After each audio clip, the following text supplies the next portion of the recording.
Hablamos de nuevo con Carla de Aguilar Amat, el primer programa de 2019. Hola, Carla. Hola, Raquel. Feliz año. Feliz año, y además que lo estás celebrando muy bien porque estás en casa. Sí, estoy en Barcelona y os hablo desde Barcelona. Muy bien. Y por eso el programa de hoy va a estar, la primera parte y la segunda parte basadas en Barcelona y el descubrimiento en Boston. Muy bien, lo podemos titular ¿Ya Soca aquí? Sí, yo soy aquí, sí. Bueno, pues que empezamos con la primera de las exposiciones, si te parece. Vale, pues bueno, la verdad es que a mí siempre me gusta ir de exposiciones y en este momento he tenido mucha suerte porque hay unas exposiciones buenísimas en Barcelona ahora mismo. Y la primera que os recomiendo es Vida o Teatro. Vida o Teatra, sí, que está en el monasterio de Pedralbes. Sí, la de Charlotte Salomon, ¿no?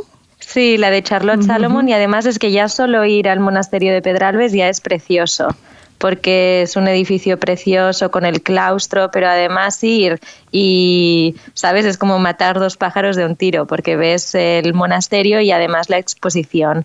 Y es una exposición también súper interesante que está en el monasterio de Pedralbes desde el 17 de octubre hasta el 17 de febrero.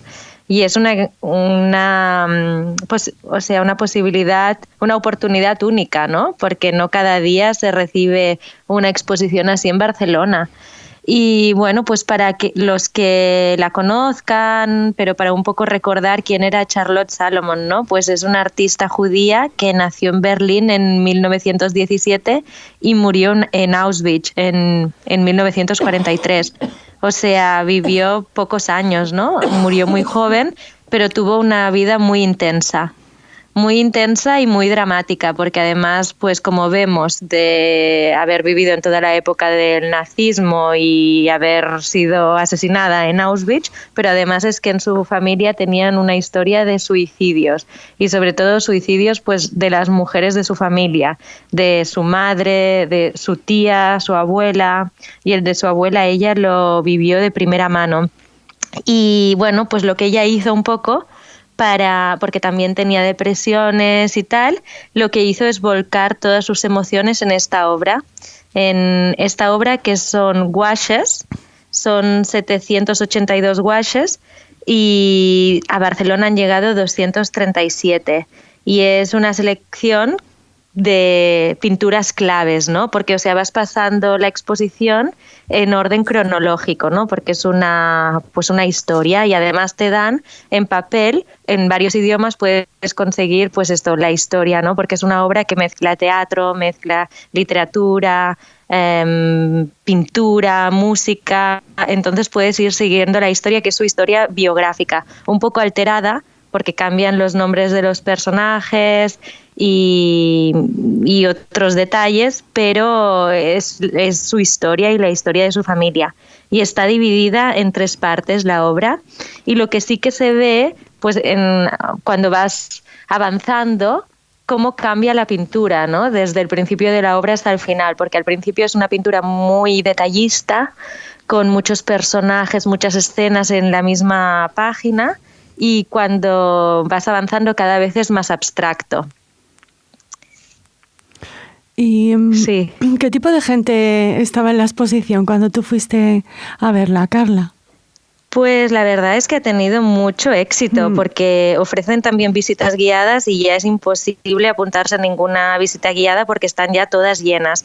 Y la gente que había, pues yo he estado en una época de vacaciones, entonces hay mucha gente en Barcelona que se mueve por todas partes, o sea, comparado con Boston, me ha parecido que todo el mundo está en la calle, todo el mundo estaba de exposiciones, y bueno, pues había mucha gente local, pero también turistas, porque supongo que los turistas van al monasterio de Pedralbes y han entrado en la exposición, ¿no? Pero además, pues esto es una exposición única, ¿no?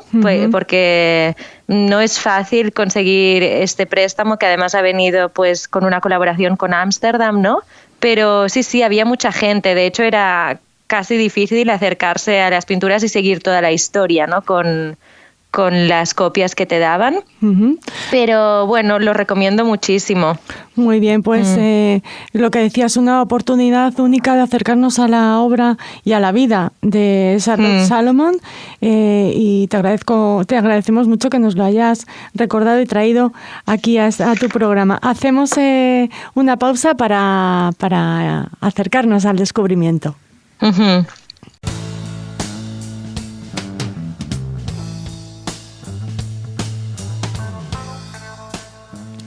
El descubrimiento sí que es bostoniano, ¿no?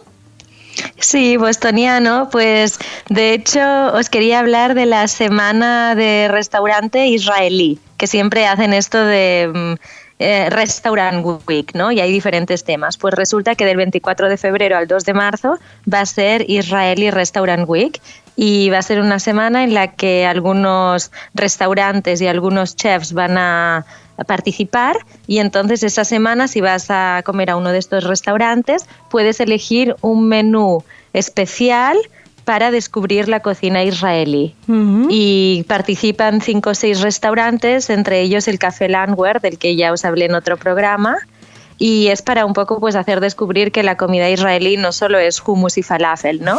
Sino muchas más cosas. Y esto, pues los amantes de la cocina ya pueden prepararse para el 24 de febrero. Eso, que vayan reservando sus billetes o a Israel o en este caso a Boston, a esos 5 o 6 restaurantes que nos has comentado.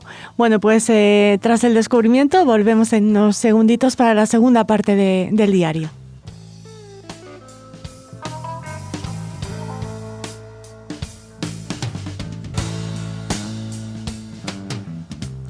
Que también va a estar dedicado a una exposición, si no me equivoco. Pues sí, también en Barcelona ahora está una exposición en el CCCB, el Centro de Arte Contemporáneo, sobre Kubrick. Y esta exposición está desde el 24 de octubre hasta el 31 de marzo. Y también ha sido una exposición que está teniendo mucho éxito. Y quizás pues la gente dice, pero Kubrick era judío, ¿no? Porque no es tan conocido que fuera judío, pero pues sí, él es de Nueva York, de una familia de clase media, de una familia judía, pero él, ¿cómo se definía? Decía que en realidad él no era judío, sino de padres judíos. Uh-huh. Sí, o sea que estaba como un poco distanciado, ¿no? Quizás del mundo judío, pero supongo que de alguna manera sí que se refleja en su obra.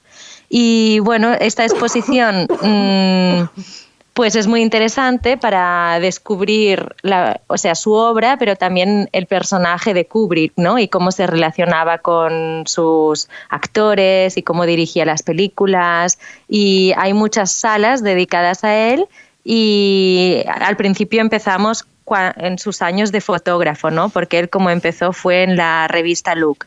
Entonces empezamos a ver cómo empezó su trayectoria artística con la fotografía, y hay muchos objetos. Y después hay, de sus 12 largometrajes, pues hay una sala dedicada a cada película. Wow. Y entonces sí, pues puedes ver objetos de las películas o correspondencia con los actores o detalles de cómo dirigió una u otra película. Y cada película además es muy diferente, ¿no? Porque trató géneros muy diferentes. Y también lo perfeccionista que era.